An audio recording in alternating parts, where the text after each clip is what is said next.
Hi, my name is Blaine. I'm coming to you from my home studio, Studio and Bam Pilates in Portland, Oregon. Today, I'd like to talk to you about and offer up some options for the teaser on a reformer long box using the ropes.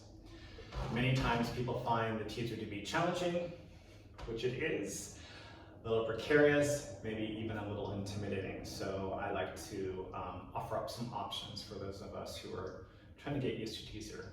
As always, if you're not familiar with Pilates equipment or this exercise, check with your Pilates professional and have them walk you through it or spot you or coach you through this exercise. So I'm coming from the perspective of Balance Body equipment. So I'm on a standard studio Balance Body reformer with a one-step bar. This one-step bar is the precursor to the Revo bar, if you're familiar with that. There are many different brands of reformer, many different styles of reformer with many different foot bars. So what I offer up may not work for you. You'll have to determine how to work it out that does work for your type of equipment that you have. I will demonstrate what I would term a very standard teaser, maybe twice, so we can see what that might look like. And I'll talk to you about some options that I find to be pretty successful with people that I work with. So let's set up the reformer how I would like it. So one thing I do want to mention is that we have our ropes for the loops. My ropes are set at what Balance Body would call a standard setting. So the loops are wrapped around the shoulder blocks, ropes are pulled taut, and then they're placed on the pegs if you have pegs. I do have double loops here, so my long loop is wrapped around the shoulder block, and that will be my standard setting. If you have single loops, you'll just want to make sure that that single loop is wrapped around the shoulder block if you're looking for that standard setting that I'm working with. Let's set up the reformer. So I have my long box on, and for me, have one red spring, which in Balance Body terms is a heavy spring. You might need more, you might need a little less. You can always adjust where you feel fit for you, that will work for you. So I'm gonna drop my foot bar down to what we would term 0 bar or no bar. And this inside lever, I'm gonna bring forward so I have full access to the standing platform, which you may or may not be able to do, right? So this is just how I do it with this particular piece of equipment. Then I'm going to set myself up just for what I would term a standard teaser. I'll do two versions, one with bent knees and one with straight legs. So I'm gonna get myself down to my box. I'm gonna suit myself pretty far forward of my box so I have a good amount of surface area behind me. I don't wanna be all the way to the edge of the box, but somewhat close-ish, right? I'm gonna take the loops into my knees, bring my legs to tabletop. I'm already slightly in resistance here. My shoulders are just off the edge, right? That works for my length of my body. I'm gonna open up the arms to the side, roll myself up, swing my arms forward, and find my bent knee teaser. I'll retrograde that motion, coming back down, and find myself back here. And I can also roll up, same path with my arms, roll up, and then extend my legs. And as I roll down, I can bend my legs as I come back down. I can also just start with legs long, see the arms up to the side, roll yourself up, find your teaser, and come all the way back down. Yeah. So I just did 3, and you'll have to say I was going to do 2, but I got a little ambitious there. So those are standard teasers, and again, many people find that a little challenging and precarious. Also know that whenever I teach teaser, I also teach the mat version on the mat or the ground. With the box and on the reformer, you elevate yourself and the people that you're working with a little bit higher. So that can also be a little bit of a height issue, right? You're like, oh my God, how far away am I from the floor? So I've already hopefully taught them teaser on the mat. I can bring them to the box. The box doesn't have to be on the reformer. You can also place the box on the mat. But here we are, and for time, we'll just keep it simple.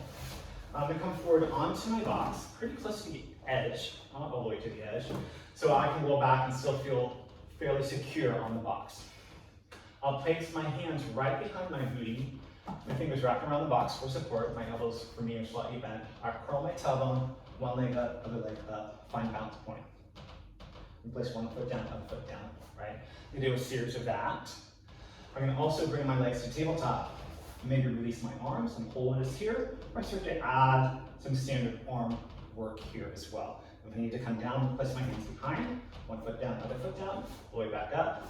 Or if I feel like my person is confident, or I'm confident enough, one foot down, other foot down, and all the way up, right?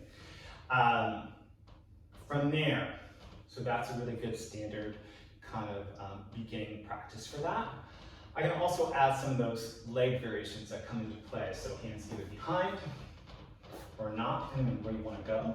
And I can extend my legs, bend it back in. I can hold the legs extended, swing the arms up and down, whatever arm variation I would like to do. Yeah. So that's where I would start.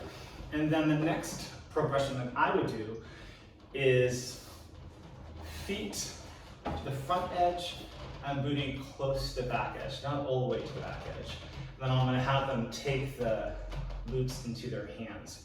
So I hold the loops into one finger, index and middle finger, turn myself around, and then I can make sure that I have the loops so they're not crossed, the ropes are not crossed. And I'm pretty close to the back edge, not all the way back, so I don't put them in the ball. And I place my arches of my feet as much to the front edge of the box as I can. I can allow my knees to open. I may need to separate my legs, that's also fine. I can hold here and swing the arms forward and down, Maybe I'll do little circles, right?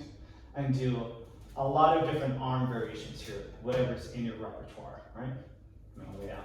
So in this position, I learned this, affectionately known as the fairy, right? So you're on a rock, and your legs are behind you. All right, so that's where that comes in. What's nice about that is you really have to pull your knees in. Your back won't be straight, it'll be slightly curved with that pelvic tilt. So it can really help you get into those abdominals, especially as the arms swing, because then you're feeding into resistance. So that's a great option. Another great option, if you feel like they're prepared for that, they've done the balance point with no resistance, just on the box, lifting your legs up and down wherever you like, and they're fairly successful there. And then we can take the ropes back into the hands, the loops back in the hands. I'm going to skip myself forward to where I would find my teaser on the box, but I'm going to stay with my feet onto that standing platform for a moment and take the ropes into the hands, right? In a similar fashion, I'm going to place my hands onto the box like I did earlier. One leg up, other leg up, and then gently release the arms and just swing them forward and back. Yeah. A series of that. And then gently bring the hands back down to behind the booty, one foot down, other foot down, right? So that could be your start like that. You can do a series of that, you can put them break in between wherever you like. Then, once I feel like they're fairly confident in doing that, still keep the hands behind the booty, one leg up, other leg up, straighten the legs, release the arms, gently, and swing, right? Or maybe I'm doing circles, just to mix things up a little bit, right? And then carefully bring the hands back behind the booty, one foot down, other foot down, right? So that'll prepare them for more of that straight leg teaser, but you're not rolling down and coming right back up. That could be super helpful and super satisfying for those people who find that rolling up and rolling down either is intimidating, maybe it's too challenging at this moment, maybe they're feeling a little precarious, they're just not quite ready for this. This is a really great building block for that. So I hope you found some value in this. Feel free to use them. Again, I caution you to be careful with this if you're not familiar with how the reformer works or familiar with this exercise. Check with your Pilates professional or Pilates coach and have them walk you through this. All right, until next time, enjoy.